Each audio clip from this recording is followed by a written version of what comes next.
What's going on, everybody? Welcome to Grind Time, the Fantasy Football Grinder. What's going on, everybody? Had a mic problem to begin with. Sorry about that. Welcome to Grind Time with the Fantasy Football Grinder here. Today we're going to talk about the AFC North. What I want to discuss today with the AFC North is basically we want to break down like what factors, which AFC North teams will factor in for fantasy football purposes.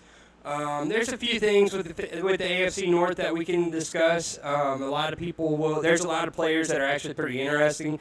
You see the names of the teams on the screen. There's the Steelers, Browns, Bengals, Ravens. All these teams have players that are going to be very fantasy relevant. So I kind of wanted to start off the week and do this week with kind of a breakdown of each of these divisions and start gearing that up, especially me and Coach Higgs probably discuss a bunch of this too, but this is kind of how I wanted to start this off and kind of get everybody geared up, ready to go for that, because AFC North is, like I said, it's going to be a good division for fantasy purposes. First off, is the Steelers. The Steelers are going to be a team that it's gonna like depend heavily on Ben Roethlisberger. What is Ben Roethlisberger going to bring to the table for the Steelers? That's what's going to be important here.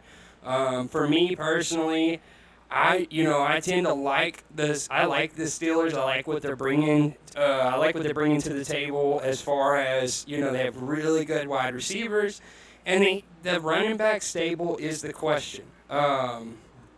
First off, with the running backs, what you're going to deal with there on running backs is going to be basically it's going to be dependent heavily on what are your when it comes to these running backs, it's going to be dependent heavily on whether or not James Conner can make that next leap.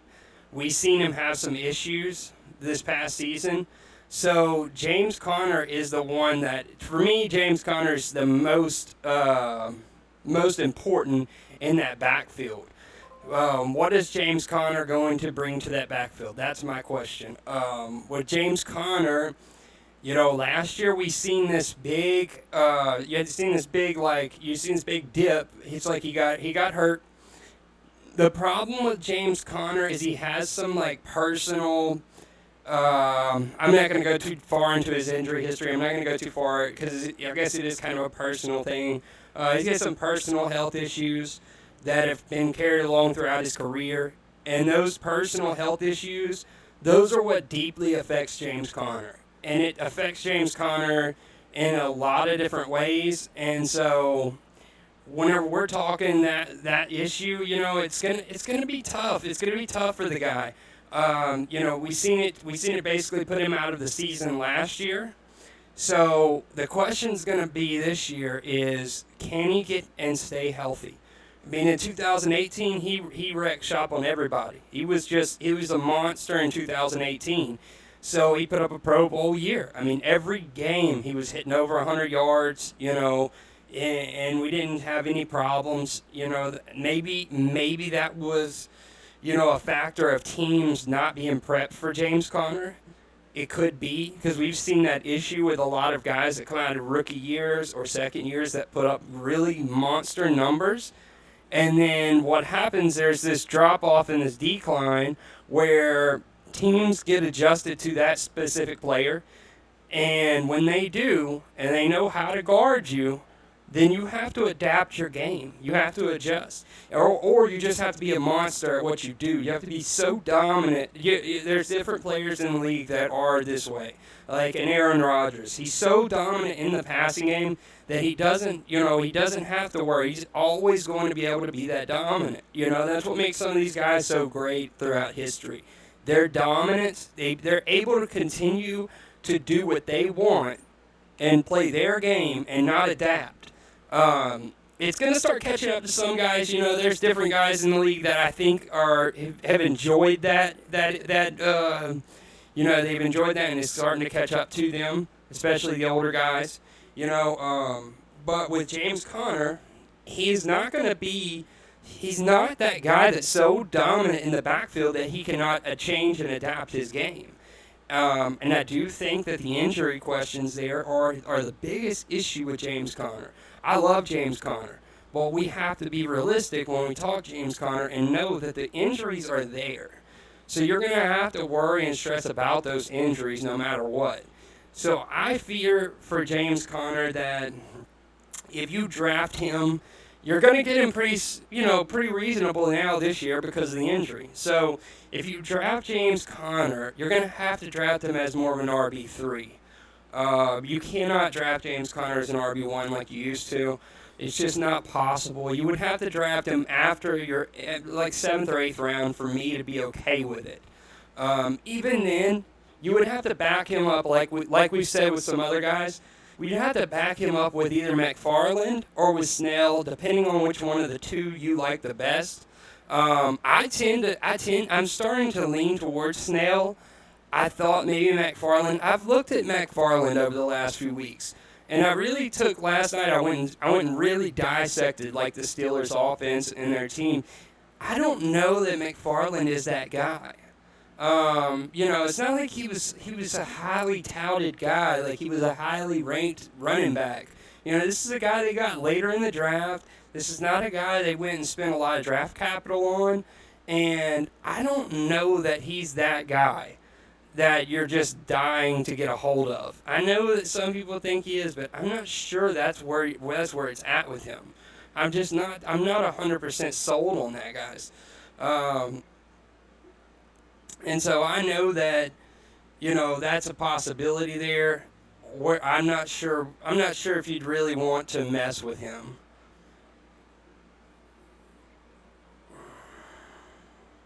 Give me one sec, guys. Sorry if we had an issue there with the sound. But anyways, I wanted to say, when you're dealing with McFarland, there is an issue with McFarland where, we look at his history in college, and he was a guy that never really broke over 1,000 yards rushing. So over 1,000-yard rushing, he never broke that, and that's not a great sign for me. That's not a great first-year sign for me. I wouldn't say that is something I'm just dying to get a hold of. So, be careful, guys. Be careful. When you're drafting guys, Snell is a guy that put up really great numbers in college. He's had a year to work into the system. And I know that some people are going to say Jalen Samuels. I'm just not sold on the Steelers' backfield. We've seen what their backfield can produce, and it's not been so dominant that I'm not sold that it's so dominant that it's going to be this team where you could really get a winner out of that backfield. The Steelers' backfield, it's not that they have no talent. It's just that they don't have that overriding force, that they don't have that running back that's going to just dominate for sure. You have James Conner, and it's great. I like James Conner, but James Conner comes with a yearly, like an annual injury history that I don't trust.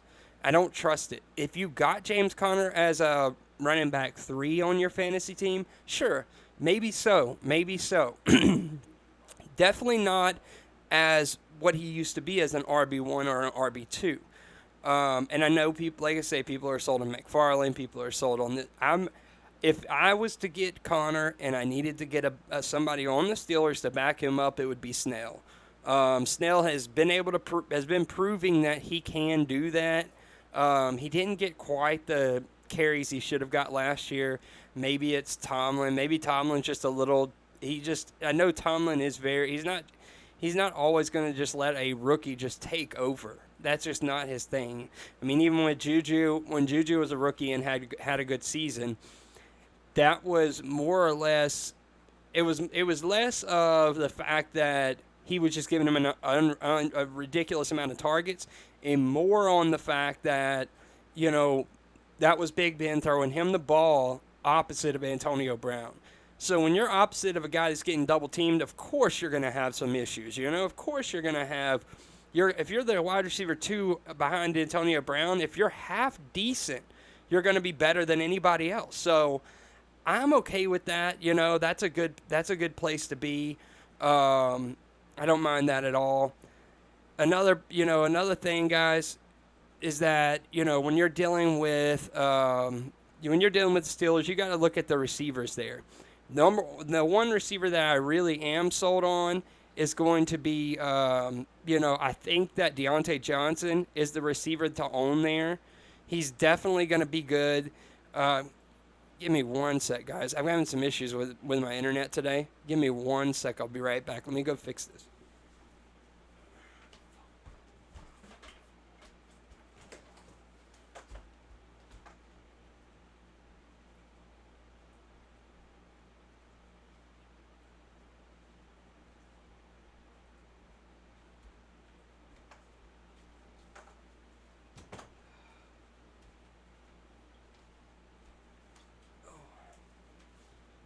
I'm sorry, guys. I had to go reset my router. I've had some issues with this internet today. It's just something is going on with it. I don't know exactly what the deal is.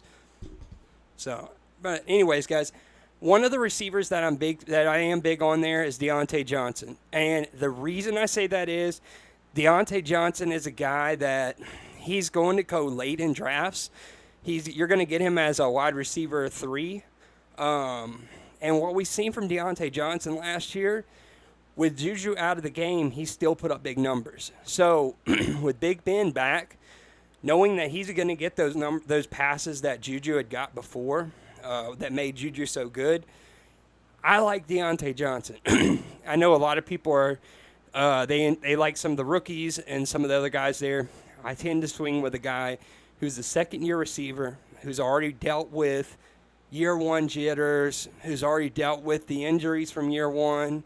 So I tend to like him better. I like JUJU. But the problem with JUJU, guys, we've seen this, we've seen this drop off last year. Even when Roethlisberger was healthy, okay? JUJU was not putting up numbers with Roethlisberger healthy. Can he be a wide receiver 1? I don't think he can. I don't know that he's going to be the next Antonio Brown. I don't think he is. I've tried. I was hoping that he would. He was a guy I was high on last season, so I was really hoping he would be that guy, but he wasn't, okay? So I tend to lean to Deontay Johnson when it comes to Steelers wide receivers. That's just my, because of where you're going to get him. Guys, when I give fantasy advice, I always give fantasy advice based off where guys are falling on draft boards. It's not as much about talent, because the thing is, JUJU has the talent. The talent is there. It's a matter of where do I get JUJU compared to where do I get Deontay Johnson. I'm going to get Deontay Johnson somewhere in the 10th, 11th, 12th round. I'm going to have to get JUJU in the 5th round. So I'm going to get a receiver who has proved last year, side by side, that he, even with bad quarterback play, he almost outdid JUJU. I'm going to get that guy in the 11th or 12th round. Why would I go grab JUJU in the 4th or the 5th? And then JUJU's going to be your 1 or 2, number 1, number 2 receiver. So you're going to skip on guys like Amari Cooper. You're going to skip on guys like an Adam Thielen. Some of these type of guys. You're going to skip on those guys to get JUJU. That's what you're going to have to do. Or you could wait 6 more rounds, load up your team with a bunch of guaranteed point scores, and end up with a Deontay Johnson who is going to have a good season. It may not be the best season possible. It's going to be a good season. He's going to get you over 1,000 yards. He's going to, because if Big Ben is healthy. So that leads me to the next situation with the Steelers, and that's Big Ben. The Steelers are going to have to, as much as I'm not a big fan of their running back stable right now, I would be if Connor was healthy. If I knew, okay, James Conner could put together 2 or 3 good seasons, then I would feel a lot more comfortable. But I don't feel great about their running backs.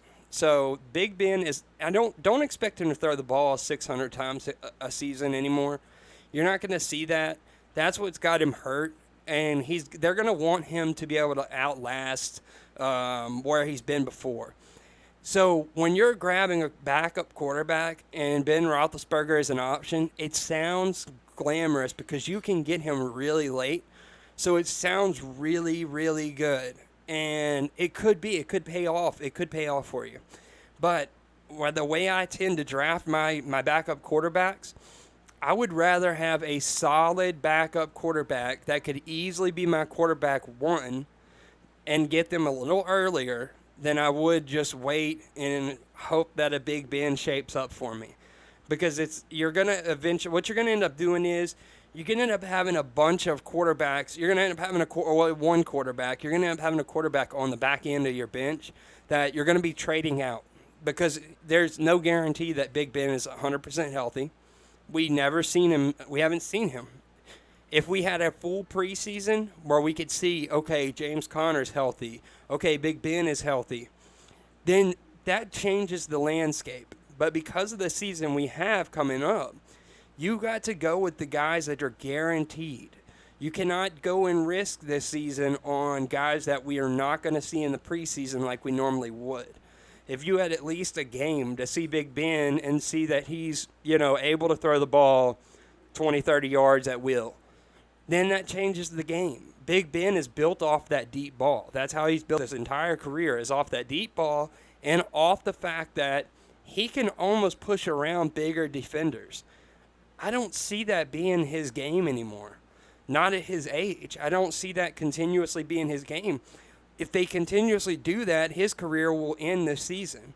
And I don't think they're ready for him to end his career right here. I think they need a little bit more time with Big Ben, and they're going to want to have at least 2 more years of Big Ben.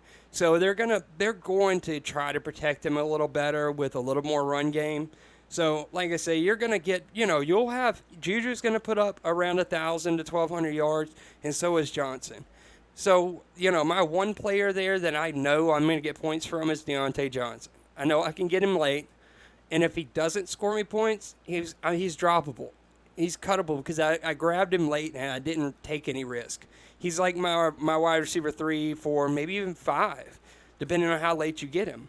So, with the Steelers, that's really a number one player on the Steelers I would say go get is Deontay Johnson. If you get James Conner really late, maybe.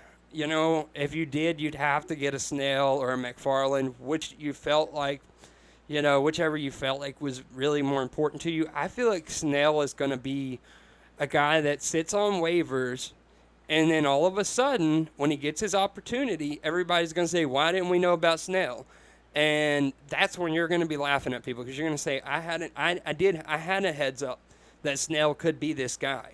So I'm okay with getting Snell late, and not even worrying with Connor. But outside of Snell as a late running back 5, I wouldn't mess with anybody else. Snell's going to be that guy, though. He's going to come off of waivers, and he's going to put up good numbers. I don't trust Jalen Samuels because they've proven they don't trust him. So I'm not going to trust him. The other thing with the Pittsburgh Steelers that's fantasy relevant that you definitely need to take notice to is the defense special teams. That is going to be a factor. Their DST actually helped me a few leagues.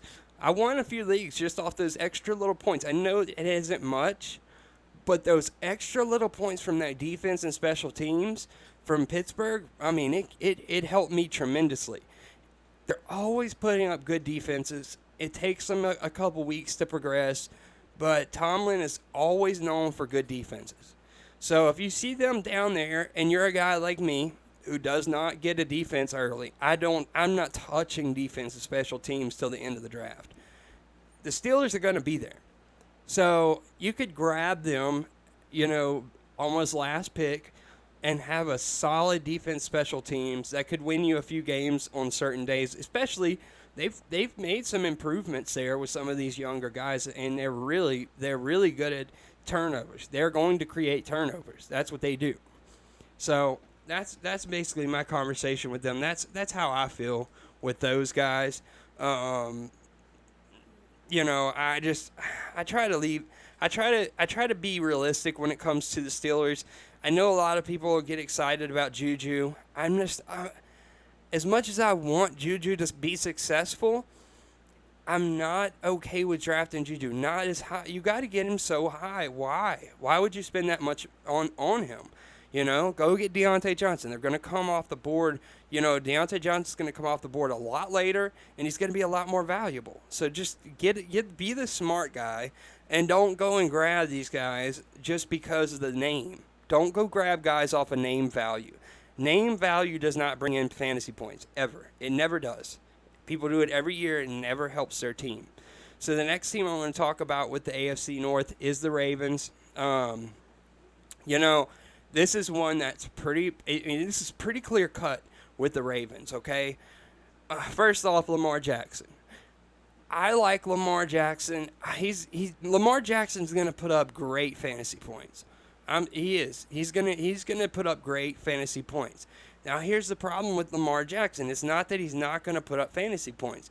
The problem with Lamar Jackson is that you're going to have to grab him in the second round. That's way too high for, as much as I like getting a good quarterback, that's way too high for a quarterback. Don't draft Lamar Jackson in the second round. Please don't.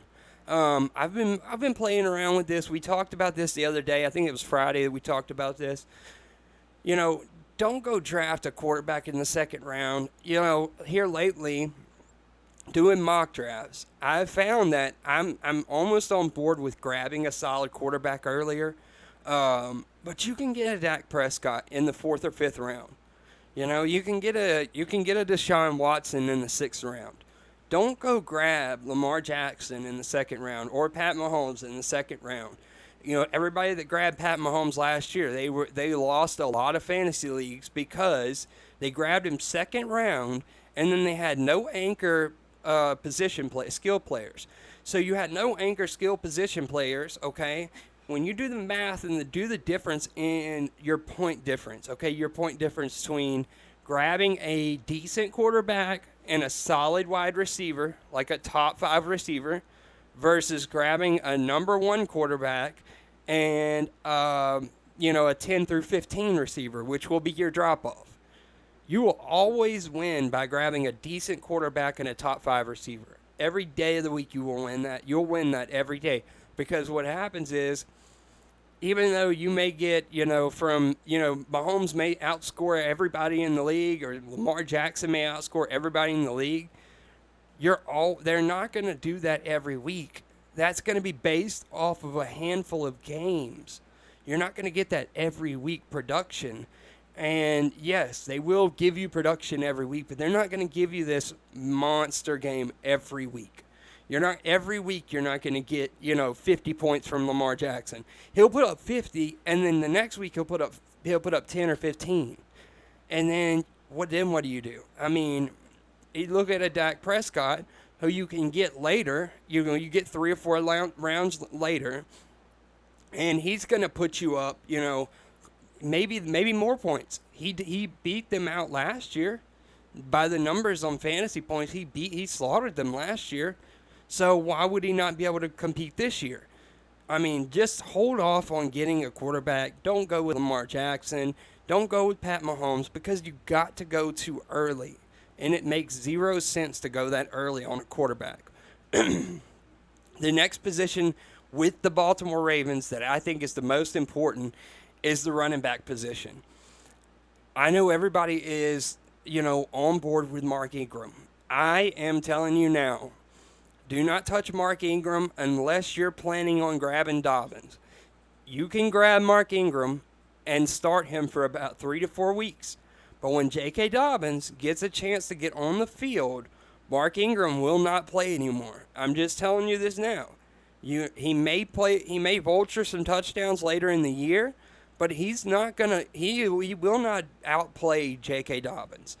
J.K. Dobbins is a guy who broke all of Zeke's records in college. This is a beast. He's a monster running back. I'm telling you now, he's going to be in the competition he's going to be in competition with Jonathan Taylor as Rookie of the Year. I don't trust any of the quarterbacks right off the bat. Maybe CeeDee Lamb, one of these receivers, may get in there for Rookie of the Year. But honestly, the easiest route to Rookie of the Year for me is either a defensive player or a running back.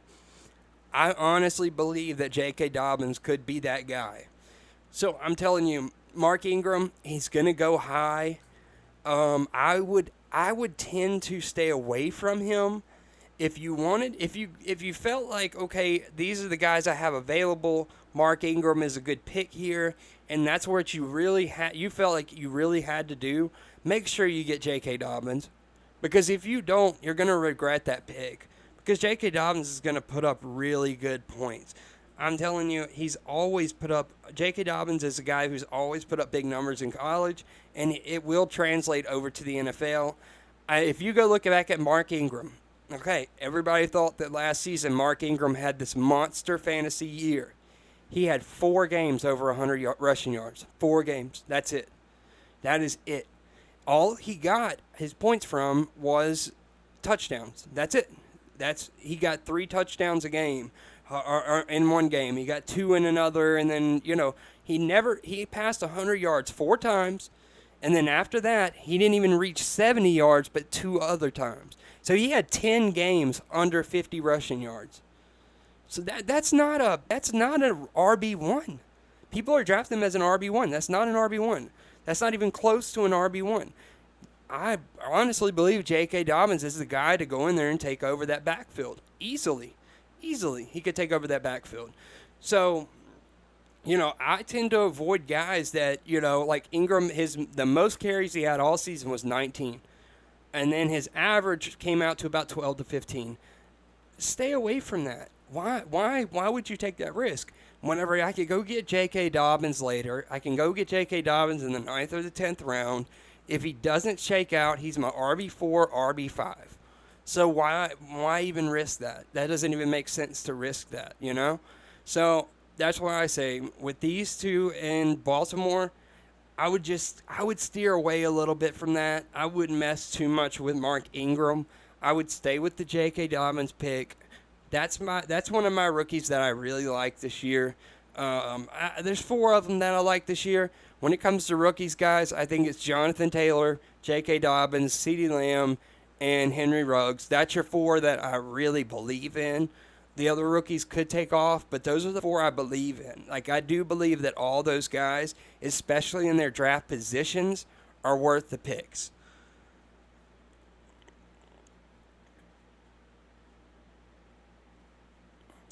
Yeah, I know, Jeff, but the only thing is, here's my only problem with quarterbacks is going to boil down to this, is that when you get, if you go get a Mahomes or you get a Lamar Jackson, every year we go grab these guys like we did Aaron Rodgers in 18. We go grab these guys and we grab them second round, and then they get hurt. And then we're out a second round, high-end second round pick, and we kind of wasted that second round pick. Or if you go get, a 4th or 5th round, maybe 6th round quarterback like a Dak, or you go get a Deshaun Watson, there's a handful of guys there like that. This year, you can get them, and then you can turn back around in the 7th round, 8th round, and you can get an Aaron Rodgers or a Tom Brady and back them up. So either side of the coin, every week you're going to come out, you're going to have the boom quarterback, and then whenever if he gets hurt or has a bad season, you'll always have that guaranteed points. So I tend to not want to lose. If I lose, if I'm in the end of the first round, beginning of the second, and I go get Mahomes beginning of the second round, I lose a top 5 wide receiver where I could grab that top 5, then I could turn back around in the 4th, 5th round and have a top 3 quarterback. So that's why I don't like going that high. Second round is just so high for a quarterback. And I know that people will pay it, and it does work out sometimes. But I just try to stay away from that because it's too much. It's way too much. It's too much of a price for not enough value in my book. And that's just because of the fact that if you go look at the numbers, you're always going to have 5 quarterbacks that put up very similar numbers. And you're always going to have people overdrafting most of those quarterbacks. They're going to draft them up in the 2nd round, 3rd round, and it's going to burn them. When you get to the 4th, 5th, 6th rounds, the competition level there with running backs and wide receivers and that high-end quarterback, that's worth the price of going higher like that. I've been telling people 6th, 7th round on quarterbacks. I'm getting to the point where I'm okay with getting somebody else in the 4th or 5th round, like like a Dak or a Deshaun Watson or Kyler or maybe even a Wilson, because the name of the game is dual threat.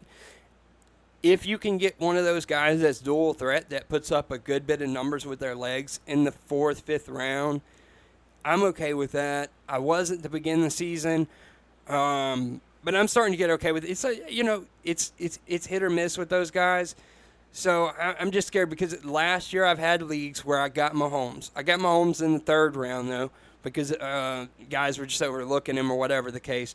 I ended up getting Mahomes in the 3rd round. Then he misses half the season. So I wasted a 3rd round pick and could have gotten a ton of guys in the 3rd round that would have been better off. And I know injuries cannot be predicted, but you can't. I can't risk that whenever there's a quarterback that a per game average is maybe 5 points. We're talking maybe a 5 to 10 point a week gap. I'm gonna make up that gap easily by that high end wide receiver or that high end running back in the 2nd round. So that's why I try to stay away from going too high with those guys. The other, in Baltimore, the other thing with Baltimore is going to be your wide receivers and tight ends. I really like Marquise Brown. I know some people don't like him. I tend to like him. I think that he could do really well for where he's being drafted. He's being drafted in the 12th, not the 12th, but he's been drafted about the 10th or 12th round. Sometimes a little higher. It depends. I like Marquise Brown. I like the fact that he's really that guy that proved, okay, I don't have to worry about the hamstrings as much as everybody else. A lot of those rookie wide receivers come in and they have so many hamstring issues and everything else that you don't have that opportunity to really enjoy the points that they can get you. So Marquise Brown is a guy I tend to like because of where I'm getting him. I'm getting him late. I like getting him late, and so he's a very good option where he's being drafted. And I mean, you never know. Maybe Lamar Jackson just, maybe he regresses. I don't know. I don't think he does, to be honest with you. I think he progressively gets a little better. We've seen at the beginning of 2019 that Lamar Jackson can put up numbers with his arm. He proved that he could put up numbers with his arm. He came out firing on all cylinders. And I think that you'll see a lot of that in Lamar Jackson this season. He was very proud of the fact that he didn't have to just run the ball. Like he even made the comment to the reporters, like, it's pretty good for a running back. He meant that. He was shooting darts at everybody that said he couldn't throw the ball. So I think Lamar Jackson, I think he will pick it up in the passing game. I don't think he's going to throw for 4,000 to 5,000 yards, but 3,000 yards is enough to get, a guy like Marquise Brown the ball. If you get the ball in front of a guy like Marquise Brown, he's going to go to the house 9 times out of 10. So his numbers will be really like Tyreek Hill-ish. Not saying he's going to put up more than Tyreek, or not saying he's Tyreek 2.0, but it will be very similar to Tyreek in the fact that he will be that guy that can put up monster boom numbers. Like he can just boom on you out of nowhere. So Marquise Brown is a guy that I've been leaning on. I'm telling people to draft him. I like Marquise Brown. I have no problem with anybody that wants to grab Marquise Brown as their wide receiver 2, wide receiver 3. Wide receiver 3 is the best spot for him. That's the perfect spot for Marquise Brown because it gives you an option, it gives you an out. If Marquise Brown shows up and Lamar decides he can't throw the ball, oh well. Or if this next guy who will be a waiver wire target, this is a guy who I'm telling you, nobody's going to be drafting this guy. I've watched it in mock drafts 100 times. Unless something crazy happens in camp or if some kind of serious hype hits the streets, nobody's going to draft this guy. And he's going to be a guy that if Lamar decides to take off and start throwing the ball, this could be a number 1 target for him. And that's Miles Boykin. Miles Boykin is a little bit bigger of a receiver than Marquise Brown. He can do a little more of the 50-50 ball. He can do a little extra that other people cannot do. So I like Miles Boykin this year, and he's a guy that's not getting drafted. So you'll be able to get him on the waivers. So I really, he's a guy that you could target late and could pay off really well for you. And the last guy in Baltimore that I think is very fantasy relevant, everybody knows who this guy is Mark Andrews. I like Mark Andrews. I have no problem with anybody drafting Mark Andrews. Here's my deal with Mark Andrews. I'm not going to be able to touch him because it doesn't fit my style of drafting. So I'll never be able to touch a Mark Andrews. And the reason I say that, there's nothing wrong with Mark Andrews. You could draft him and he could put up like wide receiver 2 numbers for you. But keep it realistic and say, how much is Mark Andrews going to outproduce a guy like Noah Fant? Because we know that Denver has went and made adjustments. Denver made adjustments. They went and got Jerry Jeudy. They had Cortland. They already had Cortland Sutton. They proved last year they're going to let Drew Lock throw the ball. And Drew Lock can play. Don't get it wrong. Don't get it mistaken. Drew Lock is a good quarterback. Maybe he's not the best quarterback, but he's a good quarterback. And that's all it takes for a guy like Noah Fant to have a boom season. He can have a big year. I can get Noah Fant in the 12th, 13th round. I've got to get Mark Andrews in the probably 6th or 7th round. I'm not touching Mark Andrews there. And it's just because, history has told us that tight ends have a short shelf life. And yes, he could go off. He has all the talent in the world to go off. But that's a position that is highly, highly volatile. That position changes just as much as defense and special teams. Defense and special teams every year. There's 3 or 4 DSTs that sit on waivers for 2 to 3 weeks. Somebody says, hey, they had a good week, let me grab them. And they look up and they got a number 1 defense. All of a sudden this defense is able to pick off everybody. They're able to do nothing but dominate. And that, like the Patriots last year, nobody drafted the Patriots defense. And so you're going to have that type of situation. Mark Andrews was that guy last year. Everybody said Hayden Hurst.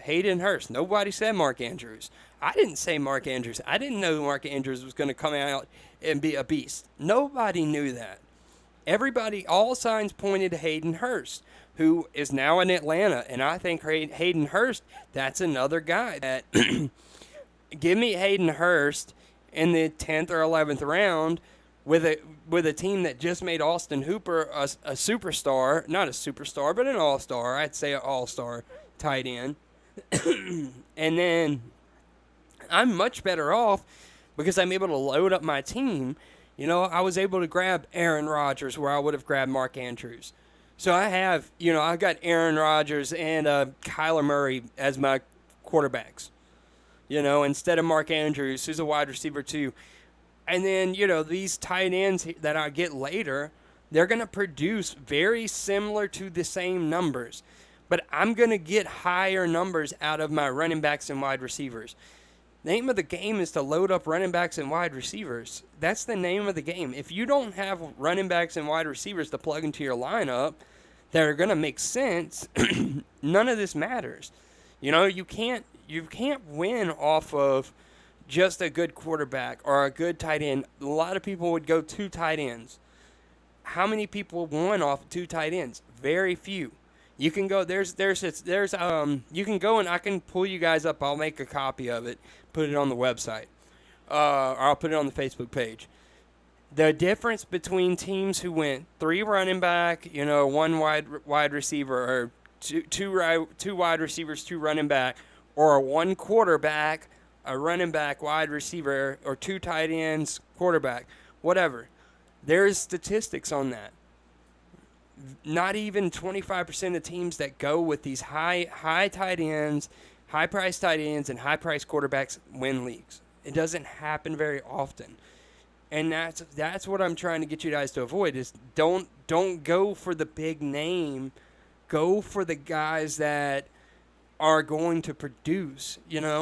Just because somebody's on a team that's not competing for a championship, that doesn't mean that they have no players worth value. That's a few of these teams one of these teams we're going to talk about for sure. They're not competing for a Super Bowl.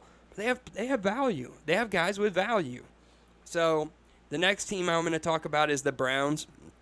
I hate talking about the Browns because the Browns are they've had talent. The Browns have had talent. They just don't put it up. Oh, one other thing with Baltimore, just to throw it in, their defense, special teams, obviously it's always a top 10. So if you get them late, get them, but don't go high on them. But with the Browns, we have Baker, and okay, Baker put up, his rookie year. I've heard a lot of people get mad at me for saying this. They're saying I'm not high on Baker. I know that. Baker he beat the record for rookie touchdowns, and then the next season he threw 15 touchdowns. How am I supposed to trust that? I cannot trust him because the next year he had a better team. He's had Odell Beckham, he's had Jarvis Landry, he's had a really good O-line. Cleveland, go look at Cleveland's O-line. Their O-line is a top 10 O-line almost every year. They've always had a good O-line. He's got plenty of time to throw the ball. You've had Nick Chubb. You've had Kareem Hunt. You've had Njoku. Now you have Austin Hooper. I mean, how many more targets does it take to make a quarterback good? I mean, honestly, you have to ask yourself that question. How many more targets does it take to make a quarterback good? I mean, if you have that much talent on your team and you have a defense, I mean, how am I supposed to get excited about you? If you can't put up more than 15 touchdowns with that kind of talent, with a defense, then how do I trust anything with you? I mean, I get it. You do 4 of their games are against 2 of the best defenses in the league. I give you that, okay? So you're going to play Pittsburgh and Baltimore twice, and they always have really good defenses. I get that. But at the same hand, when you have that kind of talent, that kind of O-line, you cannot afford to just sit back and say, well, second season. No, you've got to pick it up and play. So, guys, I'm not high on Baker Mayfield. I'm just going to be honest. I don't want to touch Baker Mayfield. I was one of the people that kind of thought that maybe, after the way he finished 18, I thought that 2019 he would put up a really good year. He finished with, pretty good numbers. They weren't great, but they were good, especially for a rookie. They were good. And then they added Odell, and I said, man, they've got a ton of targets. The one guy on that team that should be a top-tier guy in fantasy is Baker Mayfield. So everybody goes and grabs Baker Mayfield as a top 10 quarterback last year. And guess what happened? Absolutely nothing. 15 touchdowns, that's what happened, and that's not okay. So I'm going to avoid Baker Mayfield, and, I know that some people like Baker Mayfield. It is what it is, but I cannot go and pick up a guy who only can throw 15 touchdowns with all that talent. He's got to do a lot better. He's probably going to go undrafted, to be honest with you. They're going to have leagues where he sits on waivers, or somebody will end up dropping him for somebody, So if you really like Baker, don't grab him right now. Just hold off on him. Wait till somebody drops him, See if he goes on waivers, get him as a backup, but don't go grab him early. I'm not touching him at all. That's just my opinion. But, you can get him if that's what you're just dying to do, but I'm not touching him. That's not going to be me. I'm not going to grab guys just because I want to be a good guy, I'm not gonna tell you to go grab somebody just because you like them. I'm gonna tell you that if that's what you want to do, I can't stop you. But if it's me, I'm not gonna touch Baker Mayfield at all. So let's go to the wide receivers on this team. You've got Odell Beckham, and you've got Jarvis Landry. That's your two real fantasy relevant guys. I don't see anybody there yet that's. I know there's some guys everybody likes, but they're not going to put up numbers with those 2 monsters on the field. Let's just be honest. And then you add Austin Hooper, so the other wide receivers right now are not going to get a lot of play for Cleveland.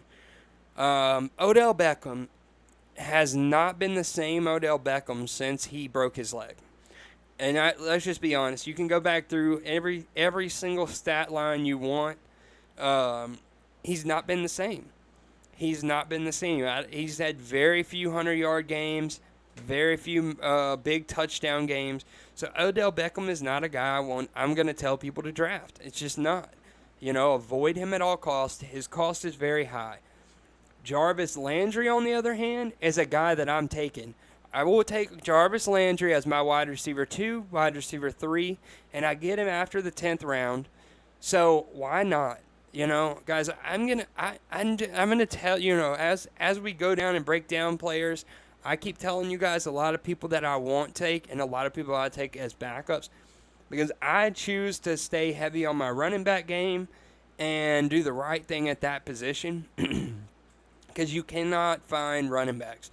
There's going to be at least 50 wide receivers in the league that you can find that will be able to put up good numbers for your team. You will not find that out of running backs. You will only find a handful. Jarvis Landry, he still put up almost 1,200 yards last year.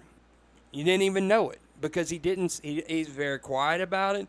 It goes right. It goes, he's gonna make his plays. He's gonna score his touchdown and walk to the sideline. He's not gonna make a big scene. But with Jarvis Landry, you're gonna get production.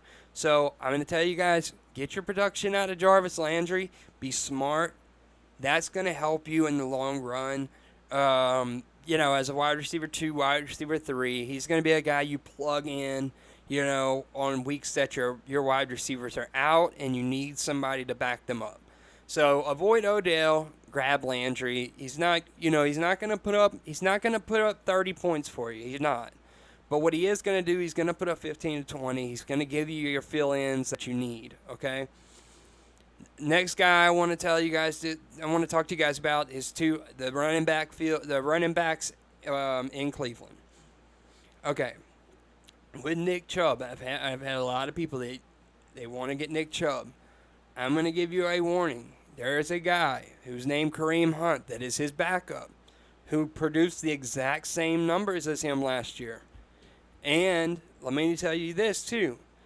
And guys, I'm trying to talk off a realistic expectation. These are not machines, guys.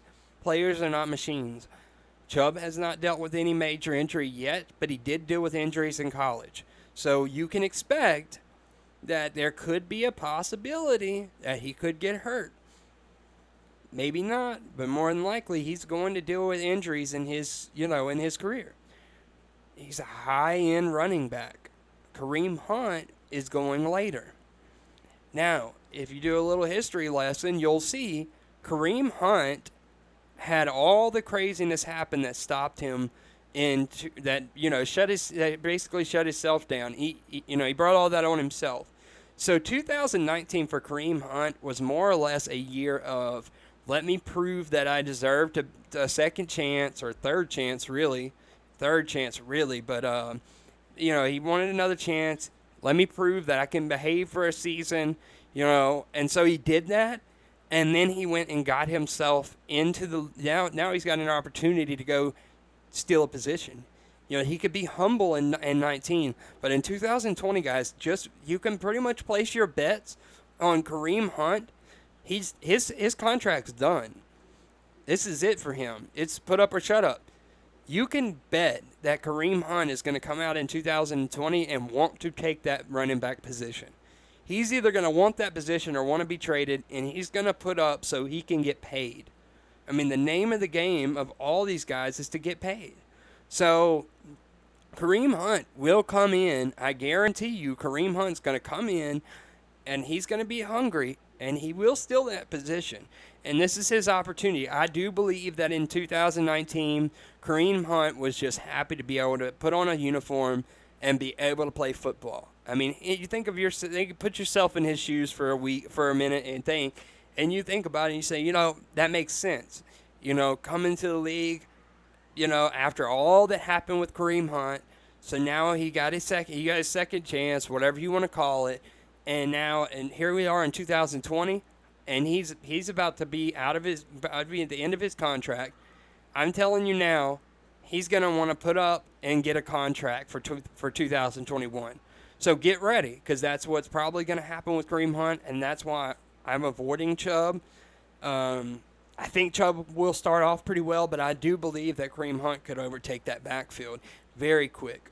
So just be warned. That's how I feel about them. And Austin Hooper is another guy that I really like. Austin Hooper put up good numbers in Atlanta, but I warn you, Baker Mayfield did nothing with it. David Njoku, so there's a high potential that he will do nothing with Austin Hooper. That's just being honest. I think that Austin Hooper may have went for money, but I think that was a big mistake. So I'm going to tell you now, I don't like Austin Hooper for fantasy this year for that reason right there. They've done nothing with David Njoku, who I think is personally a much better talent at tight end than what he's gotten credit for. So that's where I'm at with that, guys. The other team that is in the AFC North that I wanted to talk to you guys about is the Cincinnati Bengals, okay? With the Cincinnati Bengals, guys, the one guy that we have here that I want to talk about is at quarterback is Joe Burrow. Joe Burrow is the quarterback there. This is a rookie guy. Joe Burrow he's not been in the league. He was, the quarterback for LSU for 2 years. He was a backup until he got to LSU, and he was really a backup his first year at LSU, and just by happenstance took over. I'm going to warn you guys, stay away from Joe Burrow for fantasy this year. I think that Joe Burrow will do well, but I think he's going to have some progression that he's going to have to take for a season. It's going to take Burrow a season or two to get into repetition there. So, guys, I'm going to ask you just cool it down on Joe Burrow for this year, because I don't think you're going to get that massive production like you would out of most quarterbacks from him. So, with Joe Burrow, kind of take a pause on him. I think that he could produce numbers for some of these guys. He will make the team better. I think it'll take him a year or two to get into the system before he's able to really produce anything, okay? So, guys, just please, with that one, watch out. For the running back there with Joe Mixon, this is a guy that I actually am starting to really like. I like the potential of Joe Mixon. If we did learn one thing about Burrow in LSU, it's that Clyde Edwards-Helaire was really good with Joe Burrow, and that was because he got a lot of targets in the passing game. What does Joe Mixon really do best? Catch the ball and run. Joe Mixon can run downfield. There's no problem with him running downfield. That's what, he basically, that Joe Burrow has another form of Clyde Edwards-Helaire, but I think Joe Mixon's a little more talented, to be honest with you. So I'm actually, at first, I've not been a big Joe Mixon fan, for one. I've not been a big Joe Mixon fan. I've avoided Joe Mixon at all costs. But I'm starting to come around to Joe Mixon. You're going to have to get him as an RB1 or an RB2. If you get lucky and get him in the second round, you could get him as an RB2. That would be back-to-back running backs, obviously. But, with Joe Mixon, be careful because their injury history is there. So we have to be realistic that Joe Mixon has had 2 years of injuries. So, we always have to watch that. Now, if you did watch Joe Mixon last season, and if you go back down and break down all of his stats from last season, he started off kind of rough and he was still a little banged up. But as the season progressed, Joe Mixon turned it up. And it's like he got better and better as the season went on. So he's a guy that I'm really not mad at you if you get him as an RB1. I'd personally like to get maybe a Josh Jacobs, Joe Mixon combo. And the reason I say that, I kind of feel more comfortable with Jacobs as my anchor than Joe Mixon and a wide receiver. That's just me. I would much rather have Joe Mixon with another running back. It would just make me feel a lot more comfortable than just Joe Mixon as my RB1. But he's not a bad option.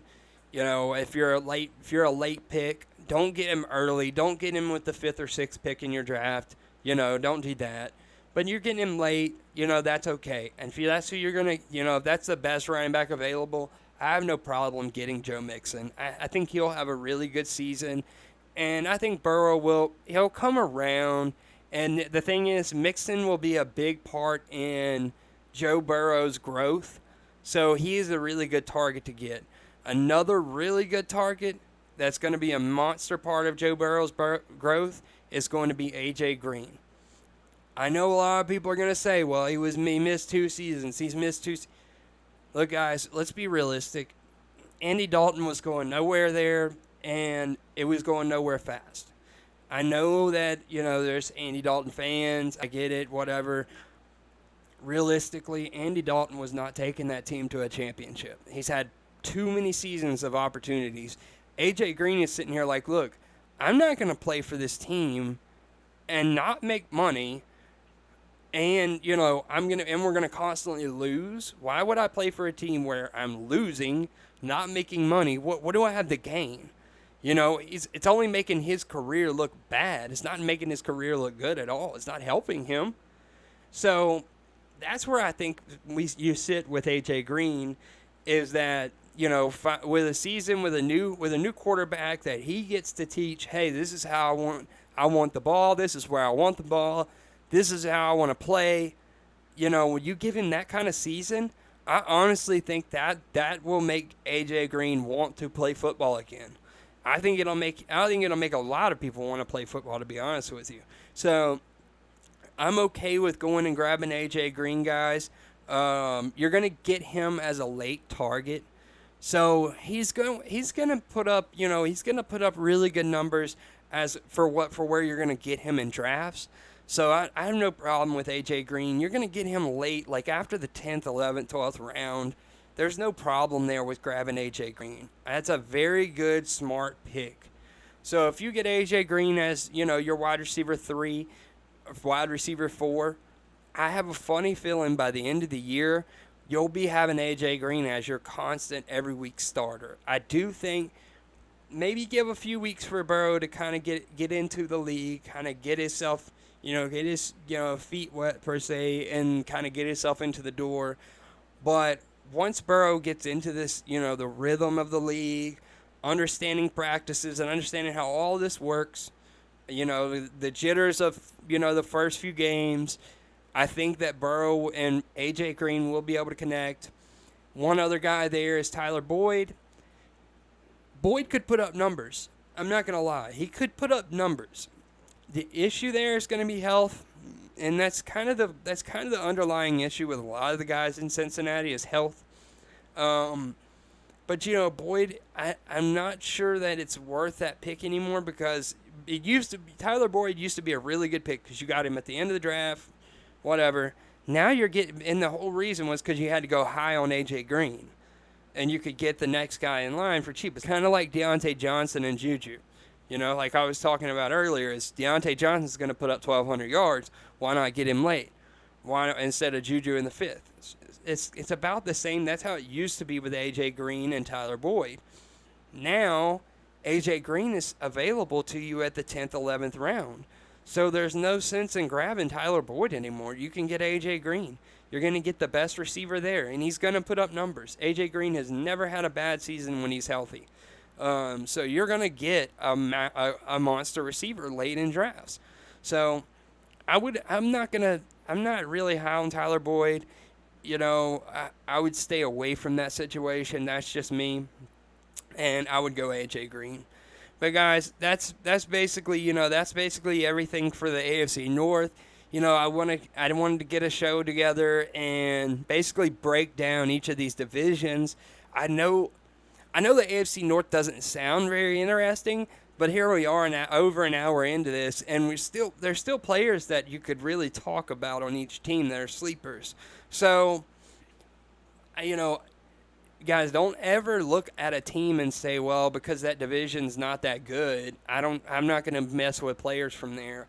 I know that a lot of longtime fans that get into playing fantasy football, like you're just now getting used to playing, and you really don't understand everything. They tend to lean towards just going with their team's guys and the big name guys that they know. But there's a ton of guys in here. There's a ton of guys in these teams. Deontay Johnson, Marquise Brown, Miles Boykin, Tyler Boyd, I'm not a big fan, but he's there. Kareem Hunt. These are guys that have been forgotten, and you can grab them late in fantasy football drafts and end up winning your league because these guys are these. I'm not gonna shoot for guys that are gonna just stay an RB3, stay a wide receiver 4. I'm shooting for guys that could eventually move up the ranks and be an RB1, RB2, a wide receiver 1, wide receiver 2. That's what I'm looking for. When I get to round 8 through 16, that's my goal. I want to find the guys that can eventually take over and be that leader on their team. That's what I'm looking for. I'm not looking for guys with name value. I'm not looking for guys that are just okay. I'm looking for guys that could take over and dominate, because that's the only way to dominate your leagues, guys. So anyways, guys, I wanted to bring this video to you guys and start this week off with divisionals. We'll cover some more divisionals the rest of the week. Tomorrow night's a little different time. It'll be me and Coach Hicks tomorrow night. So I'll get you guys a little flyer made up, let you know exactly where everything's at. And I'll see you guys tomorrow night with Coach Higgs. If you got any questions about the video, or if you got any questions, just DM me. Let me know. You can follow me on Instagram too. It's Fantasy Football Grinder. But most of everything will be on this page. Also, guys, we're down to, I think we need like 15 more people after we hit that 100 follower mark on this Facebook group. Then I'm going to do the drawing for the Jonathan Taylor jersey number. So if you know anybody that's interested, know anybody that wants to, needs some fantasy football advice, or just wants to have fun jumping in, talking some sports, send them this way. Thank you, guys. Have a good day.